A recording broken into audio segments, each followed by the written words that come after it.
మీరు బిజినెస్ పెట్టి సొంతంగా ఎదగాలనుకుంటున్నారా? నెవర్ ఎండ్ గోలీ సోడా వారి ఫ్రాంచైజీని జస్ట్ 15.5 lakhs తో మీ సొంతం చేసుకోండి. త్వరపడండి. వేదిక మీద ఉన్నటువంటి పెద్దలందరికీ, ముఖ్యంగా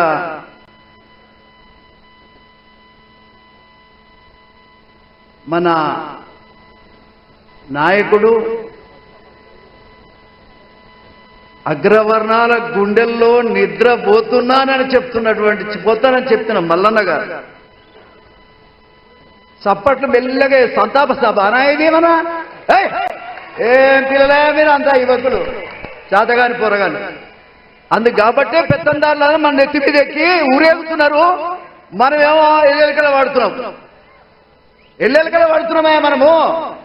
ఏమో అందరు కలిసి ఉత్సవోత్సవ కొట్టుకపోయేటటువంటి మనుషులకి ఇవాళ జరుగుతున్న పరిస్థితి ఏమిటి? ఏంటి అసలు నేను చూస్తా ఉన్నా మిమ్మల్ని అందరినీ కూడా. మల్లన్నకున్నటువంటి ఆవేశం మరి దాన్ని తోడు చేసుకొని ముందుకు పోవాల్సిన అవసరం ఉందా లేదా? సబ్రియమే ఉందా లేదా? సోదరులారా, శబాసురా లింగ అంటే నొగ మీద వేసుకొని సచ్చే జాతి మనది. బడుగు బలహీన వర్గాలని ఉపయోగించుకొని రాజ్యాధికారం చేస్తేనే కదా వాళ్ళు ఇట్లా ఇస్తున్నారు, మనం ఇట్లా పుచ్చుకుంటున్నాం. ఇంకా మనం ఏడున్నామే అంటే రేషన్ కార్డు ఇస్తావా, బర్రిస్తావా, గొర్రిస్తావా, ఇంకేమన్నా ఇస్తావా, అడుక్కునే కానే ఉన్నాం. బిచ్చగాళ్ళలాగా బతుకుతున్నాం తప్ప ఈ దేశంలో ఇవ్వగలిగిన వాళ్ళ మనమయ్య. అంబేద్కర్ ఇచ్చినటువంటి ఓటు నిన్న మొన్నటి దాకా కేసీఆర్ ఉండే, ఇవాళ రేవంత్ రెడ్డి ఉన్నాడు, రేపు మల్లన్న కావచ్చు.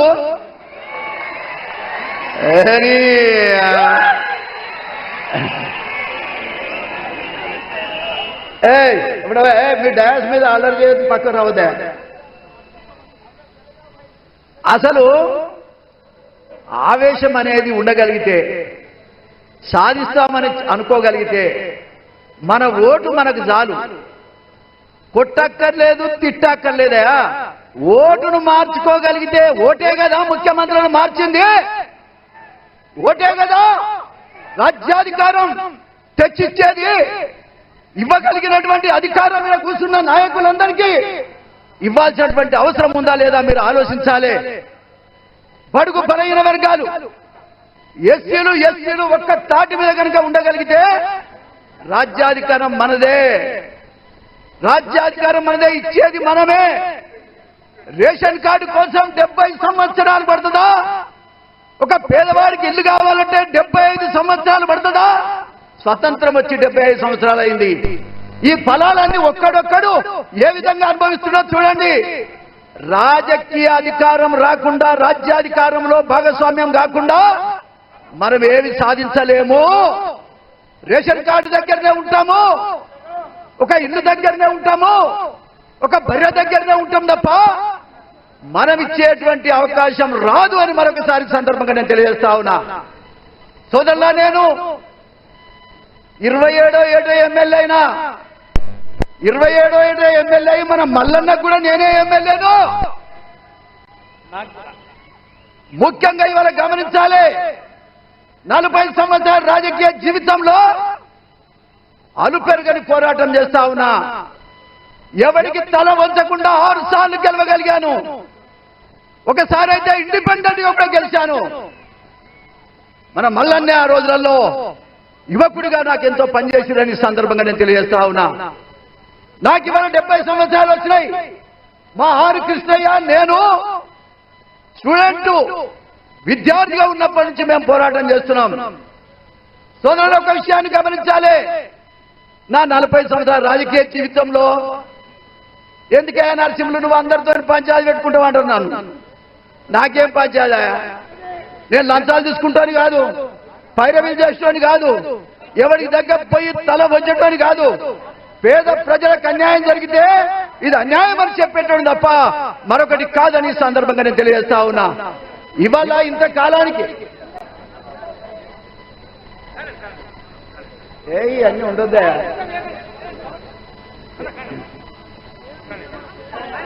మంచి మూమెంట్ వస్తుంటే మీరు ఇట్లా చేస్తారు. ఇది ఏందా?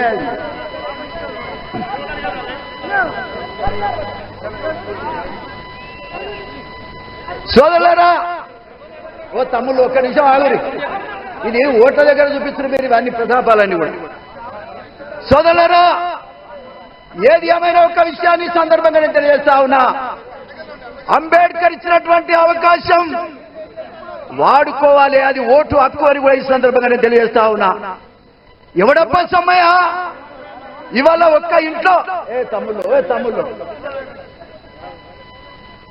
ఒక్క ఇంట్లో ఇద్దరిద్దరు ఎమ్మెల్యేలు. ఓ సార్లు మా జిల్లాలో నల్లగొండ జిల్లాలో 12 సీట్లుంటే రాజ్యాంగపరంగా వచ్చినటువంటి ఎస్సీలు 3 సీట్లు పోతే ఒకే ఒక ఎమ్మెల్యే బీసీ ఎమ్మెల్యే, అది కూడా ఆలేరు ఎమ్మెల్యే. మీరు అర్థం చేసుకోవాలి. మిగతా 9 ఎవరికి పోయినాయి అంటే ఒకే కులానికి పోయినాయి. నాయన సప్పుడు చేయడమే.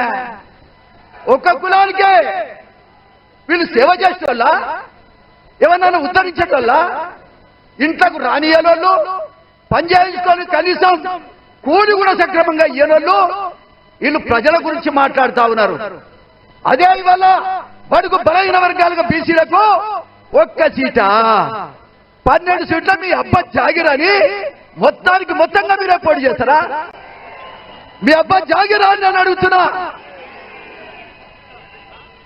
అబ్బా జాగిరా, వాళ్ళ అబ్బా జాగిరానే 12కు 12 వాళ్ళకే కావాలని కోరుతున్నారు.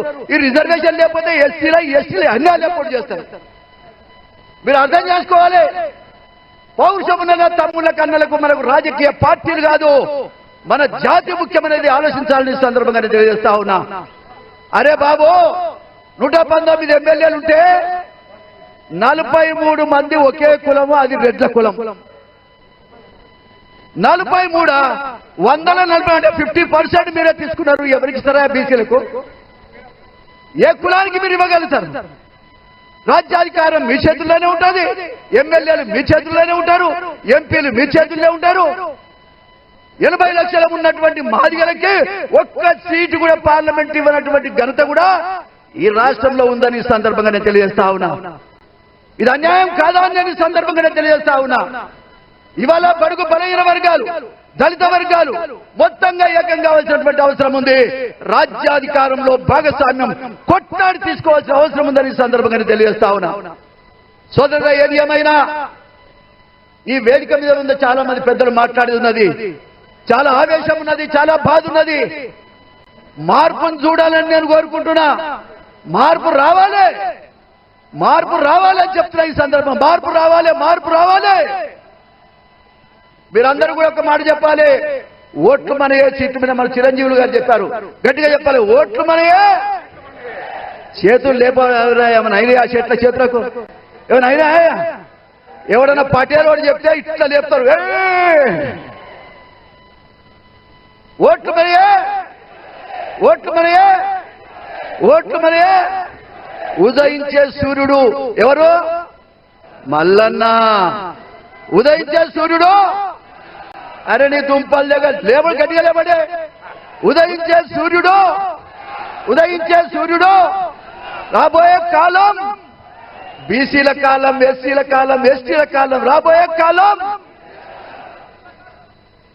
చాలా సంతోషం. ఇయ్యాల ఒక్క మంచి మాట విన్నా, సరే దాంట్లో కూడా తప్పులు జరిగినాయి. బీసీల కులగణనలో మరి 69% మెడ్రాస్లో వస్తే ఇక్కడ మాత్రం 42% ఇచ్చారు. కాబట్టి దీని విషయం కూడా సరి చేసుకోవాలి. కులగణన కనీసం జరిపించినందుకు రేవంత్ రెడ్డి గారు కూడా ఈ సందర్భంగా నేను ధన్యవాదాలు తెలియజేస్తా ఉన్నా. చాలా సంతోషం.